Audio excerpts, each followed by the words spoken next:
Bom dia, pessoal.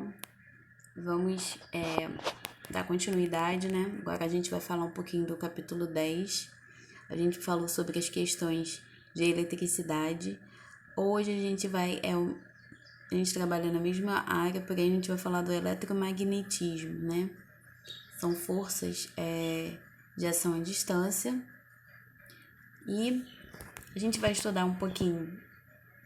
Lembrando que antes de vocês iniciarem qualquer aula, é bom vocês acompanharem os murais com os avisos de cada professor, não é diferente de física. E aí a gente vai ter lá no mural os avisos, algumas informações relevantes à aula, pertinentes à aula. E lá a gente vai ter o planejamento. Para que serve o planejamento? São passos, né? De como vocês devem se guiar para não se perder durante as aulas. Então, a gente já está otimizando a questão das atividades. Eu não estou passando todas, eu estou passando algumas, se vocês prestarem atenção. Então, não façam todas as atividades da apostila. Vou selecionar algumas, e aí vocês façam e mandam para mim. Vocês vão ter uma semana para enviar o teste que é para ser feito durante as aulas. Então, voltando ao capítulo, a gente vai estudar no eletromagnetismo. A gente vai falar sobre a importância, como é que surgiu na introdução. Vai falar do magnetismo e dos ímãs. Vamos falar um pouquinho das propriedades dos ímãs, os tipos de materiais, o que são eletroímãs, que é a junção da parte magnética com a parte elétrica, indução eletromagnética e as suas leis, né, de formação. Vamos concluir para poder dar uma fechada nas ideias. Hoje eu não vou trabalhar os exercícios aqui porque são teóricos. Então, os teóricos a gente pode resolver durante as aulas. Se tiver alguma dúvida, eu coloco no próximo vídeo que eu for fazer. Então, começando. A introdução, né, a gente vai falar o histórico. Tudo começou com Tales de Mileto. Nas primeiras aulas, a gente mencionou o nome dele. Na Grécia Antiga, né, é filósofo. Ele pegou um material chamado magnetita e ele viu que tinha um pouco de atração por objetos metálicos. E isso deixou ele no questionamento da questão da atração. Daí surgiu o termo magnetismo. Eu acho que na época ele nem se dava conta do termo, mas começou com Tales de Mileto, há muito tempo atrás, na Grécia Antiga. Os séculos.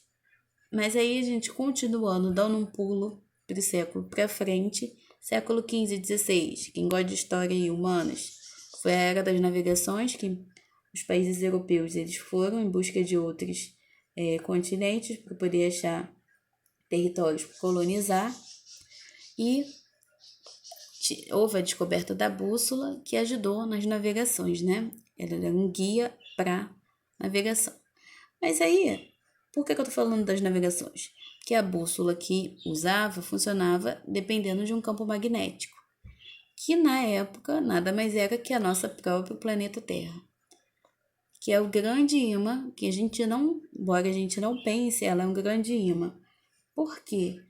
Dentro da Terra, no seu núcleo, a gente tem metais líquidos, e esses metais, eles formam um campo magnético, né? E isso vai interagir com a agulha da bula. As agulhas da bula vão se alinhar de acordo com os polos geográficos da Terra, norte, sul, enfim. Então, a gente tem, a bússola só funciona porque a Terra funciona como um grande imã. E faz com que a agulha, né, a agulha da bússola se movimente. Uma outra característica, a gente não está falando da questão histórica, a gente está falando das questões que a gente vê, fenômenos naturais, são as auroras boreais. Ela tem relação com o magnetismo, sim, porque, como eu falei, nosso planeta ela tem campo magnético. Quando se mistura com os ventos solares, a gente tem essas auroras, que são essas imagens lindas, que em alguns locais dá para ver. Aqui a bússola, né, ó, norte, sul, e aí a nossa Terra, que é o grande imã, faz com que oriente, norte, sul. Então, lembrando que nosso polo norte geográfico e o polo sul geográfico, a gente já conhece, fica na parte de cima, outro fica na parte de baixo. Porém, os polos magnéticos são invertidos. O polo sul magnético fica na direção do polo norte geográfico e o polo norte magnético fica na direção do polo sul geográfico, ou seja, é invertido. Os polos magnéticos. É só uma curiosidade. Magnetismo, né, que a gente falou que é o segundo tópico. Vai ser aquele boom de fenômenos naturais, né, conjunto desses fenômenos que vão estar relacionados às forças que alguns materiais com propriedades magnéticas vão exercer sobre outros corpos. Como, por exemplo, de magnetismo, o ímã. Ele vai exercer uma força sobre outros corpos, dependendo desse corpo, vai ser uma força de atração maior ou menor. Então, o magnetismo é só essa força que gera um campo magnético. Se a gente juntar eletricidade com magnetismo, a gente vai ter o quê? Um outro termo, eletromagnetismo, que a gente vai ver isso muito bem nos eletroímãs no final da aula.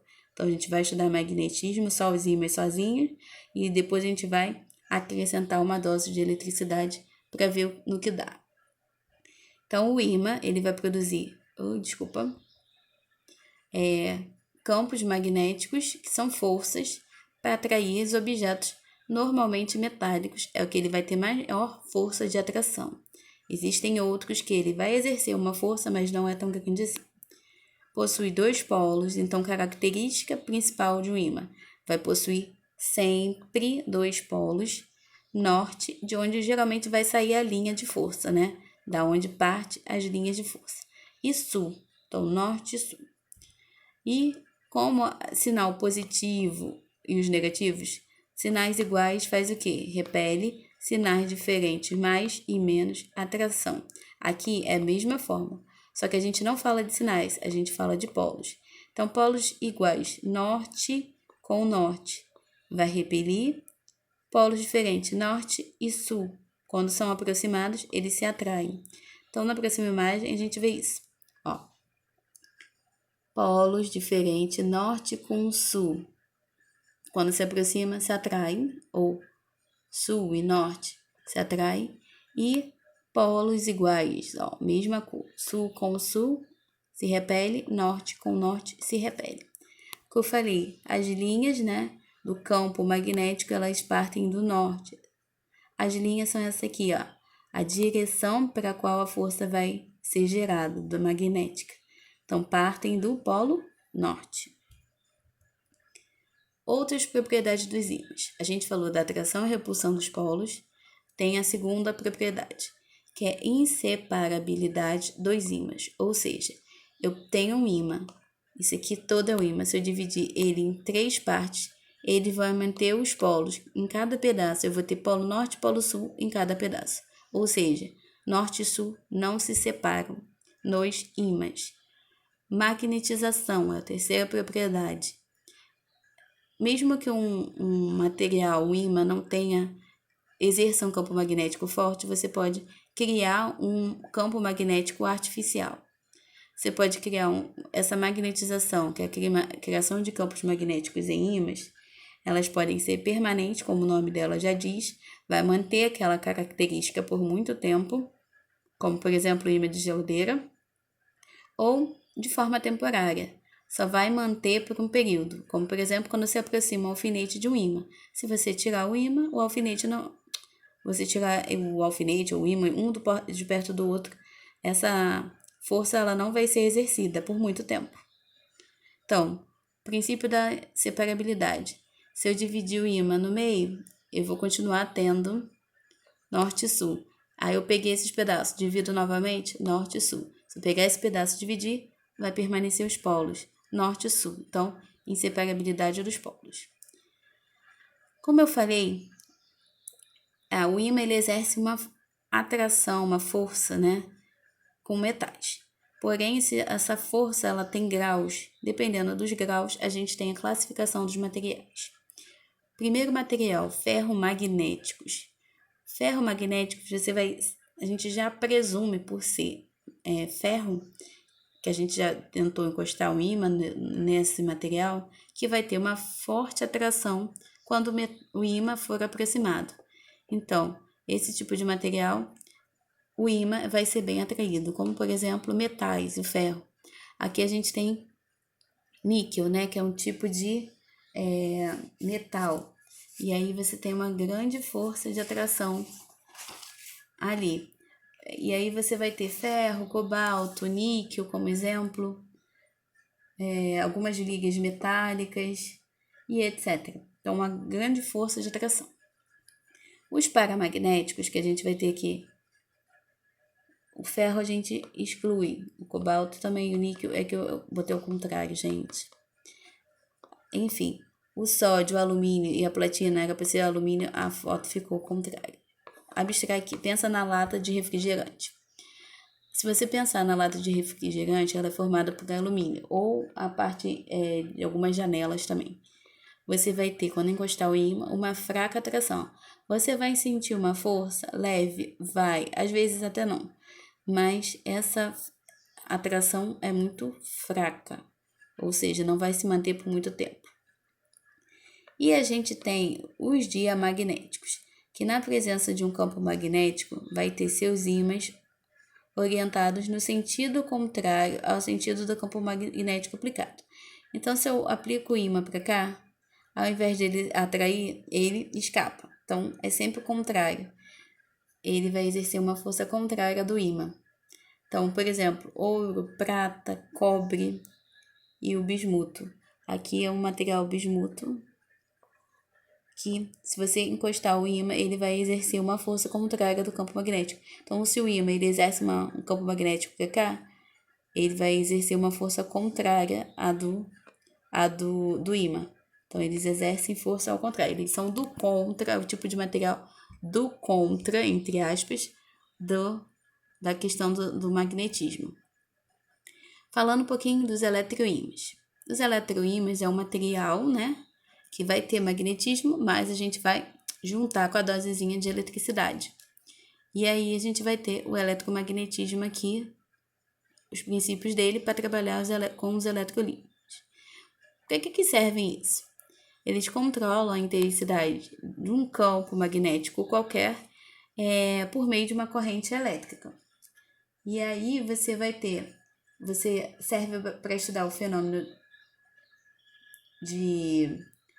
do funcionamento de motores, geradores, transformadores. Você consegue estudar o campo magnético, né, através desse elemento. E, além disso, controlar a intensidade desse campo. Como? Mandando corrente elétrica, ou seja, eletricidade para o aparelho. Para a gente poder estudar o eletromagnetismo, a gente tem duas leis. Por quê? Você vai ter uma indução de campo magnético através da eletricidade. E aí vieram dois carinhas estudar essa questão dessas induções, dessas forças. Então, o primeiro que estudou foi Faraday, né, que viveu lá no século XIX, e ele viu que o movimento das cargas elétricas podia gerar o quê? Um campo magnético. Então, a eletricidade ele pode gerar um campo magnético, ou seja, o campo magnético aqui, ele existe, mas foi induzido pela eletricidade. Por isso que é indução eletromagnética.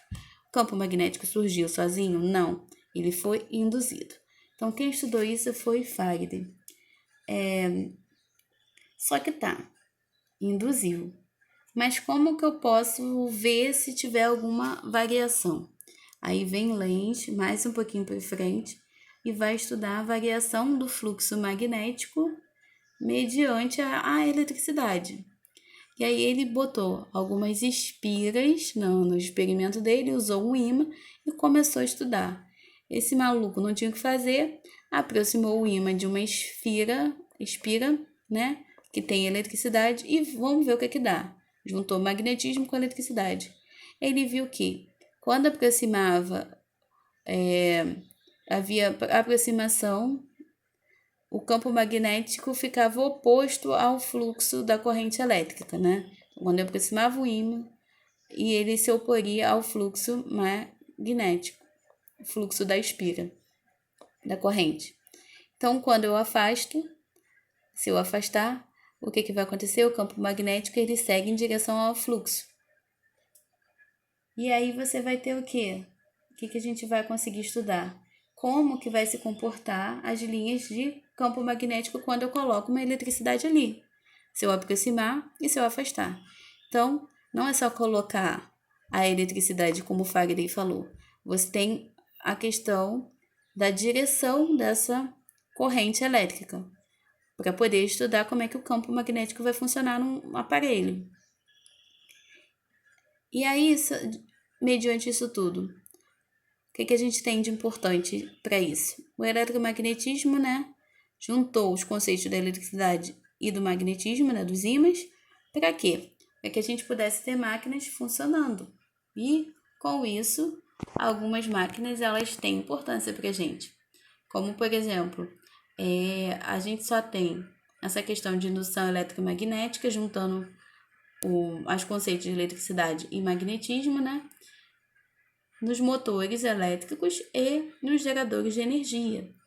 Se a gente tem a energia elétrica que chega até as nossas casas, é graças aos conceitos de eletromagnetismo.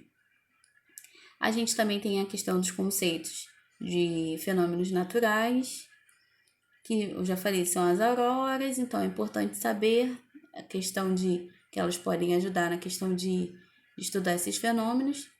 E o magnetismo ele foi importante no desenvolvimento do homem, da sociedade, porque além da questão do descobrimento dele ajudar nas navegações, quando usou a bússola para guiar as viagens, a gente chegou ao desenvolvimento juntamente com a eletricidade, de geradores de energia, motores, transformadores.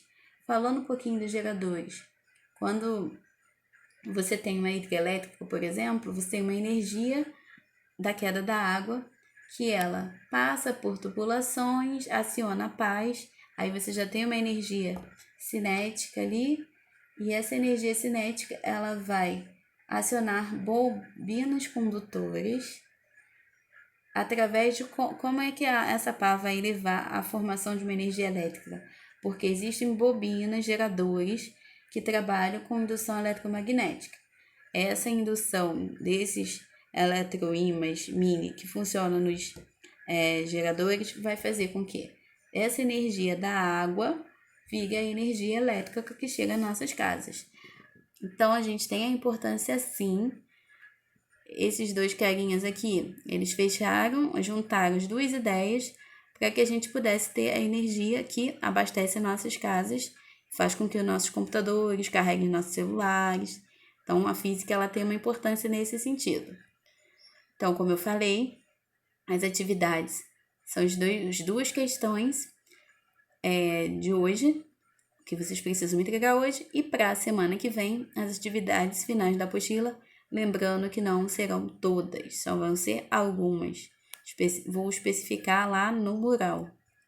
E, no mais, boa aula para vocês, boa semana. A gente vai se falando durante as aulas pela plataforma e boa semana para todos.